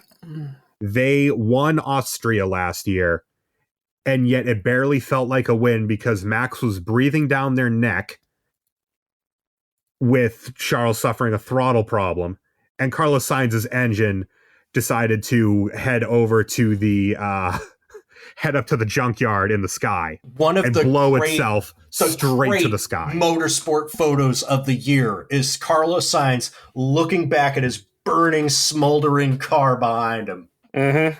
Smells like burnt Capri's. Smells like Hans. Smells like burning haunts. I think Ferrari do have something to fight with in qualifying. But we said they had that last year. They had 9. They had that last year. They had 9. And I think they had double-digit pole positions last season. They had double-digit pole positions. They had the fastest car over a single lap on the year. Right. And we know Charles Leclerc is box office. We know Carlos Sainz is bomb-proof consistent when he's comfortable with the car. Sensational pair of drivers. I think as far as just raw talent, they are matched perhaps only by Mercedes on this grid. Agreed. They have a stupendous lineup. Don't race them. But if they need to sort their tire wear if they want to even challenge for race wins, because their long run pace looked atrocious in Bahrain testing. Should we get the big boys out of the way? That's right. Oh, rip the bandage off. That's right. Let's talk about Red Bull Racing Honda. It's Max Verstappen, your reigning, defending, undisputed two-time Formula One champion of the world. And Sergio Perez, Monaco Grand Prix winner, third in last year's championship. Where do you go from here? Actually, Dre, your key question, can you build a dynasty? That's what it feels like to me. It feels like we're no longer talking about Red Bull in terms of can you defend the title. I mean, let's put it to you this way. The bookies have them odds on to retain both championships. Around 1.6 if you're a European gambler, 4 to 6 in British money. Long story short, if you're gambling $100 on Verstappen to win the title, your profit's going to be about $65. You've got to risk more than you've got to risk severely more to get back what you're getting here. In other words, it's like the bookies have seen enough. No, don't bet on Formula One long term over 4. Your brother watched Perez's lap, and it's just I've seen enough. Yeah, because he immediately tweeted Skies for a request to bet, saying, "Can I get odds on Red Bull to win every single race in 2022?" He wants to run the table bet. Oh my god! Shades of Mercedes 2016. Talk amongst yourselves for a second. Let me see if he's actually got that up yet. Okay, so. Is this a legacy year for Max Verstappen? I think it's a legacy year for Max Verstappen because good health willing, by the time the season is over, he'll be ahead of Ayrton Senna on the all-time wins list and knocking on the door of Alain Prost Mark II and Sebastian Vettel. And he's below even money, as you mentioned, to win his third straight championship. Something done by exactly 4 other humans that have ever lived, including one on this current grid. That's Fangio, that's Schumacher, that's Vettel, that's Hamilton. And soon that could be Verstappen. So what is left for Red Bull to do? 1-2 in the driver's standings? Run the table, win every race? I doubt Sergio Perez would find himself in a title-winning position. I love him, but I don't think it's going to happen. But if I'm him, I want to make sure that finishing in the top 2 in the Drivers' Championship doesn't come down to, say, I don't know, Matt's going into business for himself in the last lap of a race or something like that. I don't know. I have nothing to add other than I saw what Red Bull brought to the table in testing. It looks just as good. RJ, they're 7-2 to win 18 races next year. Sweet Jesus Christ. I've looked at Sky Bet's F1 section. Red Bull to win 18 plus races is 7-2 odds. It's Trey, got money. what do money. they say? What do they, quote unquote, say? I don't know. I say a lot of things. You're going to have to remind me. Beware the one who waits in silence. Oh, yeah. I've never heard that phrase. Red Bull were very, very quiet, very secretive. Hell, for 2 weeks, all we saw of the RB19 was video shot from across the way at Silverstone that was about 7 pixels wide. Mm-hmm. And remember, they didn't show off their actual car in that launch that made everybody realize, oh yeah, it turns out we don't like big, extravagant car launches as much as we thought we did. Yeah, that event that the CEO of Liberty shouldn't have been at, even though, you know, they also unveiled that a new engine manufacturer was entering the sport. Which had already leaked. And they're definitely manufacturing it, by the way. They're definitely not just badging it. I digress. Mm-hmm. Red Bull took the longest of everyone to unveil their car. And when it rolled off the truck, you could be forgiven for thinking that, well, it just kind of looks like an RB18, but more. Well, when your car just won 17 races, you evolve what you've got. Pretty much. They had about as perfect a test as you could ask for. They were relentlessly pounding around for laps. They were the quickest of everyone across every scenario. Anytime someone set a quicker lap on the first 2 days, Max went out and casually smashed it into the ground. Right. Even better than that, Perez seems to be able to make this car work better than last year's car because the prevailing rumor is that Red Bull's basically on or below the weight limit, and that gives you the opportunity to take ballast, which was basically out of the question last year with everyone over the minimum weight. You can use that as a balancing tool now. Oh. And Honda's power unit, the Honda badges are back on the car. We love to see that. It's just as stout as ever. Red Bull and AlphaTauri had no reliability issues across the test, with the exception of some finger trouble and smashing the car on the ground, destroying the floor one day on Max's car. Whoops. This car looks like $1 million when it's out on track. It passes every eye test. They get on the throttle, it just hunkers down and launches up out of corners. It cuts into corners with a scything precision that really nothing else, maybe the Ferrari have. It's still a bullet in a straight line. They set that fastest lap time with Perez, by the way, with one of their lower trap speeds on the week, so the engine was probably turned down. Yeah. And their long runs look just as devastating as last year, where they were fluent in over 6 million forms of kicking the field's ass because they could basically make up whatever strategy worked best for them. It feels like 2013 all again. And to Mercedes, Ferrari, that's the benchmark you got to go chase. Mercedes, you got to go find that again. Ferrari, you've just got to find it. Verstappen is 18-1 to score points in every single race. He's only 18-1 to score points in every race. That's terrifying. And that's not even getting into Max Verstappen, because you know what a bad day looks like for Max Verstappen these days? Second place. Yeah. If he has a really shitty day, he might finish like 7th if the car is broken, like he did in Britain last year. Mm-hmm. He just doesn't fold anymore.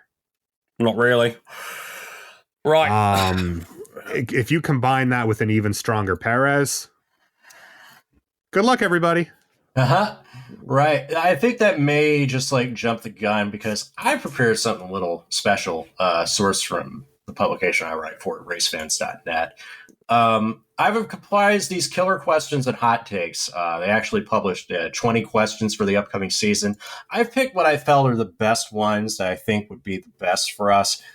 This could also be a prediction game. So I want to ask y'all first, what do you think the biggest political story will be this F1 season? Multiple teams breaking the 2022 cost cap. Oh, God, no. You heard it here first. No, not like this. We couldn't handle it last year. No. Given that 3 teams made boo-boos of varying degrees last year, I've got a feeling the teams haven't got themselves fully wrapped around this yet. And with a lot more cash throwing around this year, despite the cap actually going down by 5 mil, I think teams are going to screw up again. I think there will be there is still obviously like a bit of lingering tension between the FIA and its current power structure and the Formula One constructors and Formula One management. I am very curious to see if that is alleviated now that Mohammed bin Sulayem has been removed from his current role, from the old role that he had, and been put in this new role that he wanted all along. That they have a new point of contact. Let's see where this goes. Okay. I think, given the state of the competitive order, it will linger from last year of, well, how big was Red Bull's penalty for their initial cost cap breach actually if they go and run the field over again? Because I think, like, with their reduction in CFD time, that's going to hurt them when they have to get into detail engineering. Now, this car is very detail engineered, but also there are big geometry changes. There are big physical changes to the car. Those don't cost as much in the wind tunnel. What costs a lot more in the wind tunnel is when you're having to really just put some elbow grease into every individual surface to try and get performance out of your concept. If Red Bull are still finding big gains from big geometry changes, I don't think their CFD penalty is going to affect them very much at all.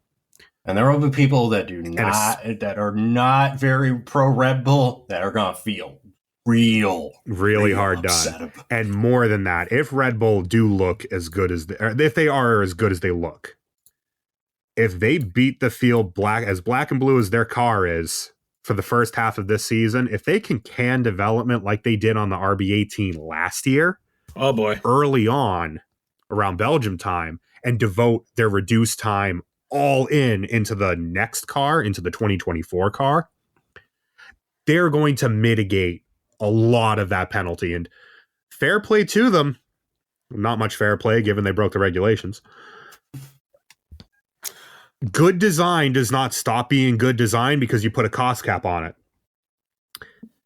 Bad design doesn't become good design because you try to level the playing field. That's something that a certain individual on Twitter who keeps peddling certain Ross Braun quotes needs to understand. The regulations can only get you so far.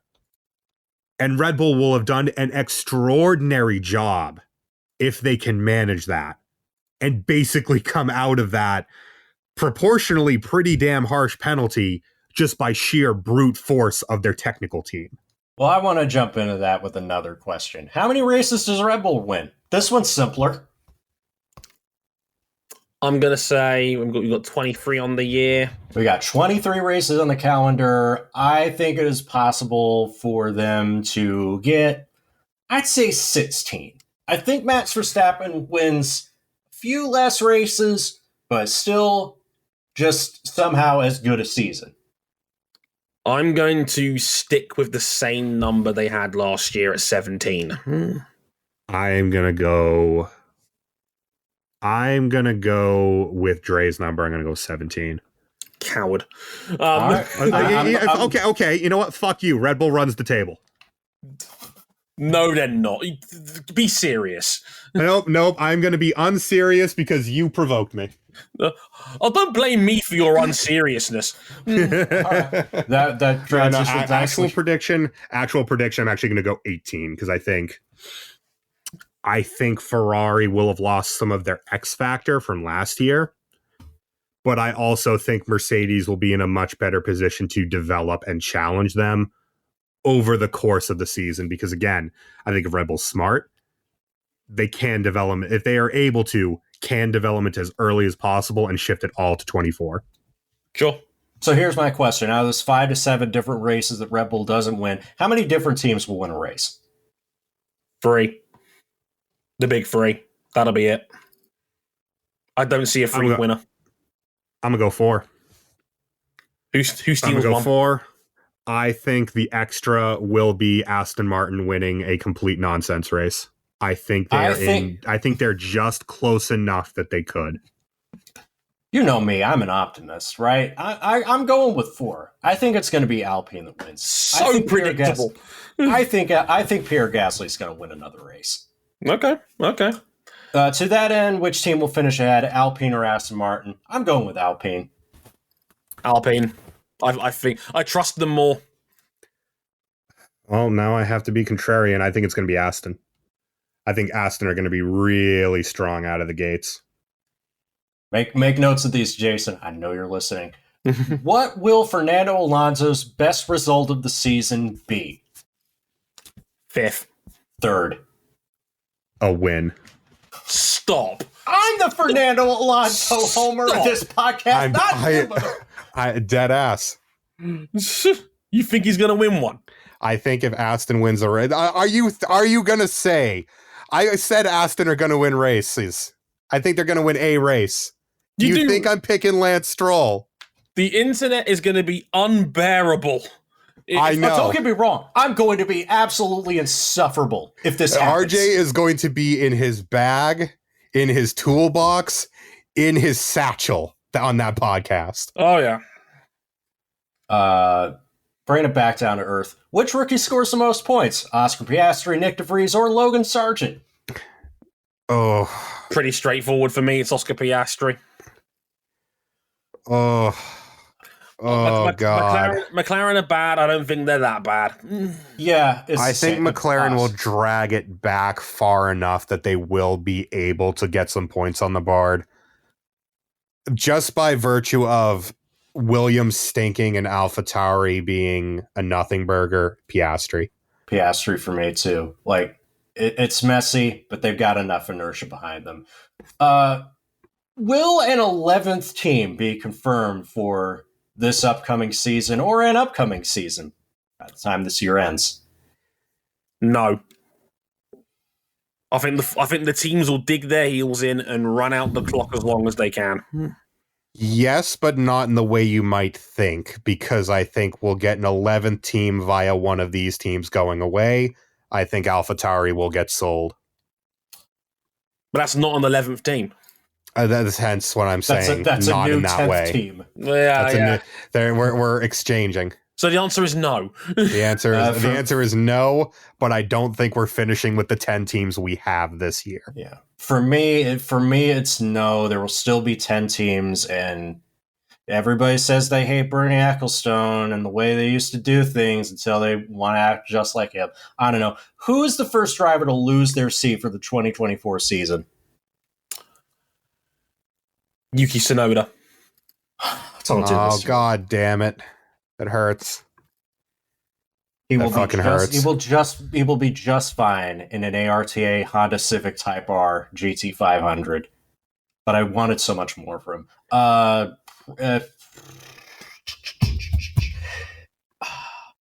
I think it's Lance Stroll. I think Lance Stroll suddenly decides... Not in a billion, million, fulfillion, shashillion years. He's guaranteed a seat as long as he wants it. I don't think he wants it anymore. I would be shocked if he wants it. The problem is, if he doesn't want it, what happens to Aston Martin? He just becomes a consultant with the team. If he decides to move on to something else, Aston Martin dies. I think it's that simple. Okay, fine. I'll go with a different answer. And I don't even like going with this. Zhou Guanyu. That's also valid, unfortunately. Not the drip god. I tend to agree with RJ. I think it's going to be Zhou. I agree. I think Zhou's on the way out because I think Theo Pourchaire will win the Formula 2 title. Because I think the other thing is that depending if Andretti do end up tying up with AlphaTauri. And by all accounts, Honda need a partner team. That could be a lifeline for Yuki. We'll see. And I think as long as they do have Honda power units, he's probably in okay shape. Okay. Which team will make the biggest improvement on its 2022 points haul? All right, I guess we're all going Aston Martin here. Agreed. Yeah, Lamau, Aston Martin. Aston Martin. Here's a fun one for you. Which drivers, if any, will collect enough penalty points to earn a race ban? Keep in mind, Pierre Gasly is already somehow way up there. Honestly, it could be Pierre Gasly just by the carryover. Isn't Gasly on 10? He's not quite on 10. 10 is the automatic race ban. Is he on 10? I think 12 is the automatic ban, isn't it? Okay. I'm mixing that up with Super GT's driving moral hazard. Pierre Gasly is 2 points away from a ban, and his points drop off the board in May. Oh God! So he's going to get through at least 4 rounds first because Baku's on April 30th. But here's the thing: I think Pierre Gasly had every opportunity to try and take a strategic red card to get it out of the way before the season started, and it just wouldn't give it to him. No, really not. Yeah, because I'm pretty sure Daniel Ricciardo's safe from a race ban with 8. Yeah, he's probably in the clear. I'm going to say no. In all seriousness, I don't think someone will get to the point where they're over 12. I hope not. I hope Gasly doesn't, but he's close enough that any incident is going to push him into a race ban, any on-track incident where he's found guilty. The Alpine just has him okay, listen, we want to give Jack Doohan some seat time at his home Grand Prix. So Pierre, could you just cause some nonsense in Saudi Arabia? Cut someone up in qualifying or something. Yeah, his points drop off the board May 22nd. Christ, he's going to get through 5 rounds before his points start decreasing. How many different podium finishes will be scored by drivers from teams other than Red Bull, Ferrari, and Mercedes?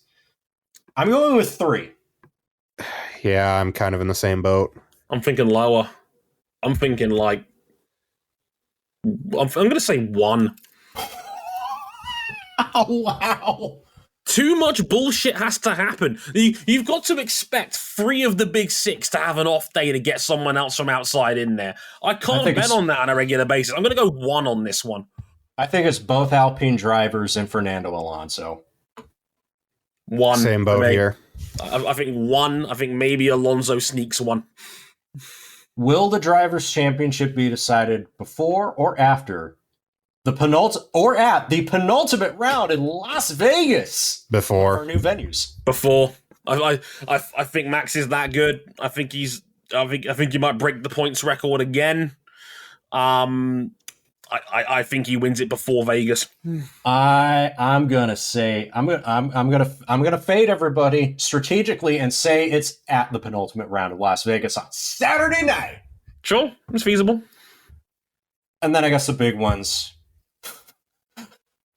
Although the way it's going, we might just be picking the same ones across the board. Who wins the constructors?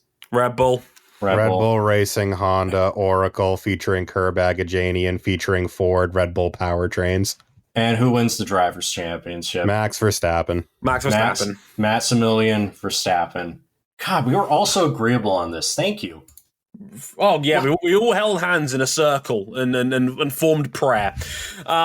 This was a fun one, gentlemen. Hopefully it'll be more fun than the actual... It won't be as fun as the actual season itself, but I'm going to be honest, I'm not holding out much hope here. I want this to be good. I want this to be competitive because when Formula One's really good, it's really good. It has the power to bring people together. I am expecting a ferocious ass whooping. Me too. So let's see what happens when Formula One starts this weekend for the Bahrain Grand Prix. I would say I can't wait, but if I'm honest, I'm lying to you. I've been Dre Harrison. They've been RJ O'Connell and Cam Buckley. We'll be back later to talk about Formula E in Hyderabad. Not Hyderabad, sorry. A bit of a blooper there at the end. Formula E in Cape Town. And, oh boy, that was a newsworthy weekend, to say the least. Until then, I've been Dre Harrison. They've been RJ and Cam. Sayonara. Later, y'all.